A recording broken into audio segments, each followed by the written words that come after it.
Jeffrey has always wanted to be the class monitor, and this time he finally got the chance to be one. He is very happy about it. The next day, when he comes to school, he is super anxious and nervous. He just don't have any confidence.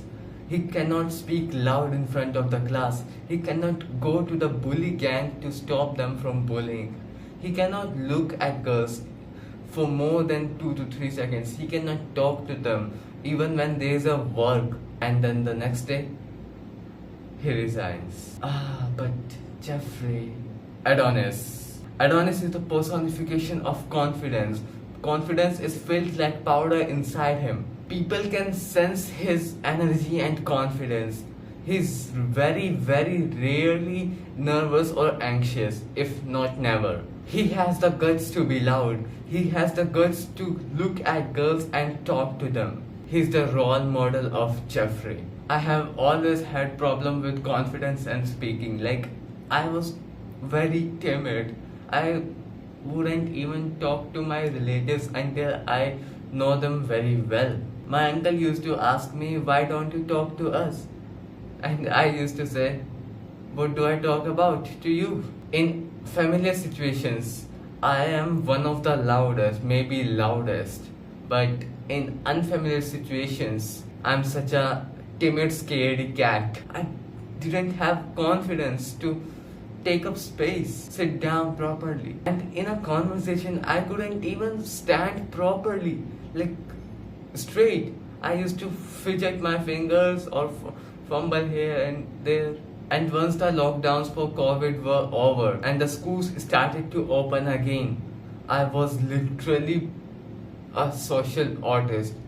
I became a social autist. I would speak so less, I would have very less confidence. And when I used to commute to school or commute back to home from school, I used to have that spotlight effect. Like everyone or most of the people around you are watching you. And I used to fumble my steps just because of that. And in reality, no one was actually looking at me. And also, when commuting, I didn't even look at girls. Like, I used to avoid eye contact at any cost.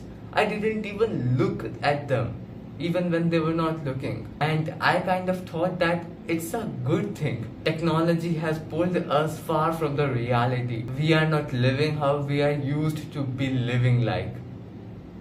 I'm not saying technology is a bad thing, but the usage and the development is really kind of bad for humans. School shows that it focuses on students' confidence, on his communication skills, on the social skills, but it actually doesn't. They would do one or two activity in the childhood which wasn't even fun, and that's their being social. And social media has rotted our mind completely.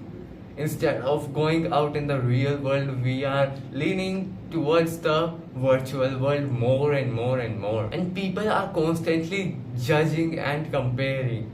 Like, people don't even take 2 seconds or 3 seconds to judge people. It's maybe like done in 1 second, I guess, or even less. So naturally, people will be anxious. Like, what would they think about me? People would compare themselves with others too. And the parents just think about studying. They would just tell their child to just study. They should teach him or her social skills. But how would they? They don't have them themselves. Since then, I have improved so much, like really so much. It is very significant for me, but it is still not enough. Like, think about it.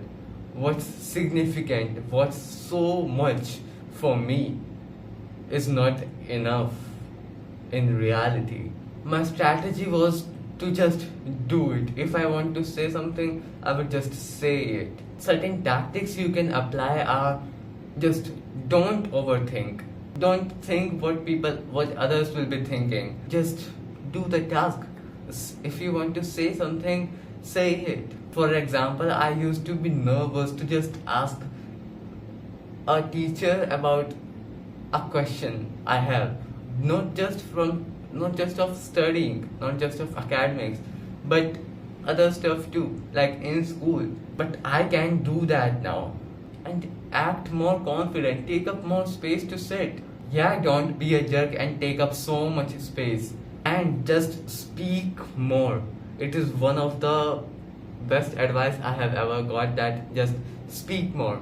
Yes, obviously, don't speak random nuisance. Like, don't say irrelevant things. And speak with more conviction. Have weight in your words when it's needed. Be loud when it's needed. And stand straight and still. Pull your shoulders back and get your chest more out. Even if you don't have any chest to show.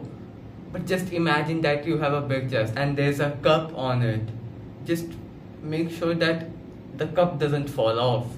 Like, stand still like this. Don't fidget. Don't fidget your fingers. Don't fumble here and there. Just stand still. Even though my progress is not enough, it is still significant. I have seen so much progress in me.